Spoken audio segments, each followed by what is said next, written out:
Di sela-sela balapan di Barcelona dan Mugello, Ducati memberitahu Jorge Martin bahwa dia adalah orang yang terpilih untuk menjadi rekan setim Francesco Bagnaia pada 2025 di tim resmi Ducati. Menjelang Grand Prix Italia, seorang eksekutif senior pabrikan Ducati menyambut sang pembalap dan mereka berjabat tangan. Berterima kasih kepada Jorge atas kesabaran dan ketekunannya selama beberapa tahun terakhir. Di Borgo Panigale, mereka yakin bahwa dengan manuver ini dapat meyakinkan Marc Marquez untuk membalap bersama Pramac dengan materi dan dukungan yang sama dengan para pembalap pabrikan. Namun semuanya berubah drastis pada Kamis ketika La Gazzetta dello Sport melaporkan berita bahwa Marquez menutup pintu untuk keinginan Ducati dengan mengatakan Pramac bukanlah pilihan bagi saya. Reaksi ini tidak diharapkan oleh para bos Ducati yang telah melakukan kontak dengan sang pembalap selama akhir pekan untuk mencari alternatif. Marc mengatakan kepada bos Ducati bahwa dia akan pergi ke tim pabrikan atau ke pabrikan lain. Ducati panik karena akan kehilangan pembalap yang paling berharga di pedok, yang kemudian terpaksa harus menyerah pada tuntutan Marquez. Pada 2025, Marquez akan menjadi rekan setim Bagnaia, yang artinya drama jabat tangan dengan Martin ternyata cara yang tidak efektif. Setelah reaksi keras Marquez pada Kamis, Martin mencoba untuk tetap menjalin kontak dengan para petinggi Ducati. Martin memahami bahwa Ducati tidak akan memberinya kontrak untuk masuk ke tim resmi. Dia mengambil alih situasi dan lelah dengan janji para eksekutif Ducati. Kemudian hadirlah salah satu tawaran berbeda yang Martin terima dari KTM, Aprilia, Honda, dan bahkan Pramac. Dan akhirnya Martin memilih Aprilia.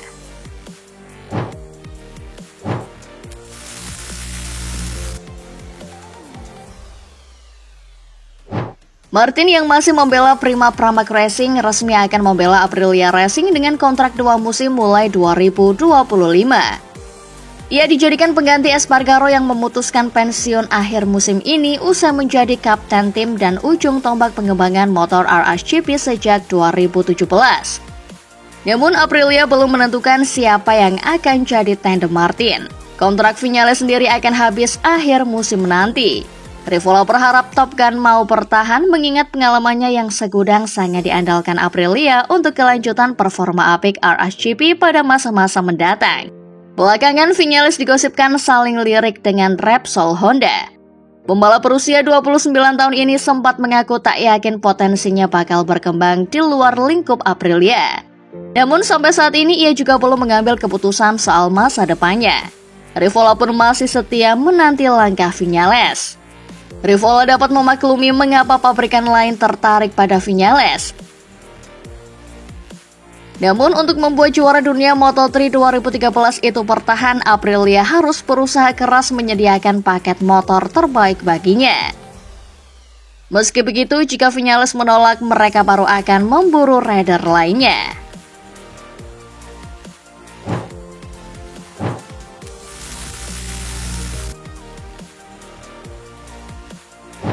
Enea Bastianini sebenarnya punya banyak jalan juga untuk diakui sebagai kandidat pembalap terbaik di balapan Mugello. Terutama karena ia adalah pembalap yang bisa menghidupkan suasana balapan setelah hampir lebih dari setengah balapan semuanya terbawa arus monoton.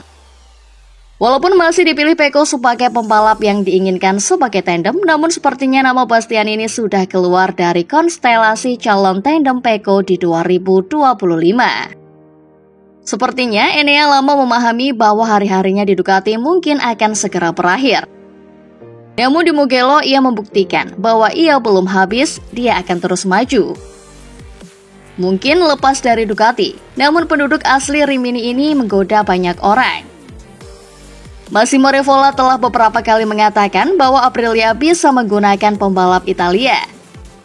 Yamaha juga rumornya tertarik pada Enea.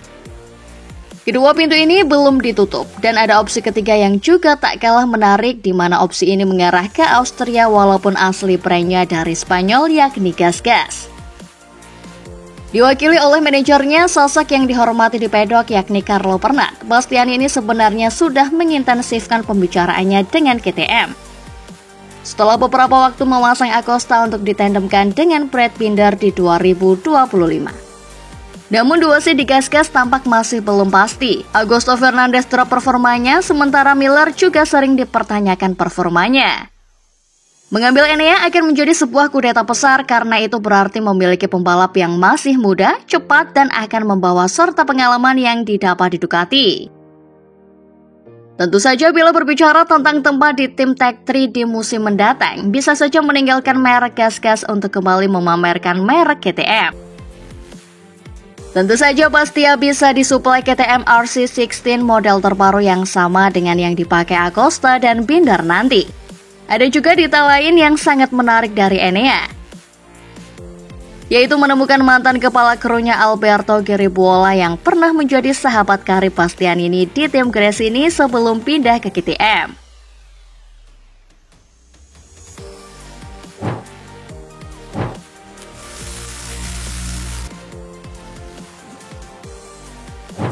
Fabio Quartararo menorehkan hasil yang sungguh mengecewakan pada balapan akhir pekan di Mugello. Dalam kualifikasi, rider Yamaha itu hanya mampu menempatkan M1 miliknya di posisi ke-15.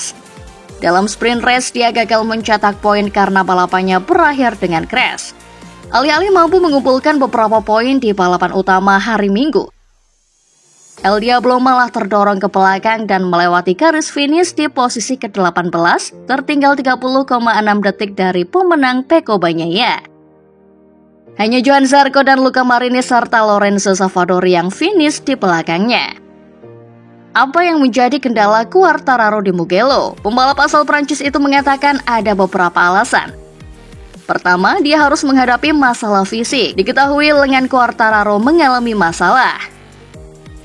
Saat ini Fabio Quartararo melihat tidak ada solusi yang menjanjikan untuk mengatasi masalah lengannya. Sebab dirinya sudah menjalani 2 kali operasi dalam beberapa tahun terakhir. Quartararo mengungkapkan bahwa ini bukanlah sindrom kompartemen stres yang biasa.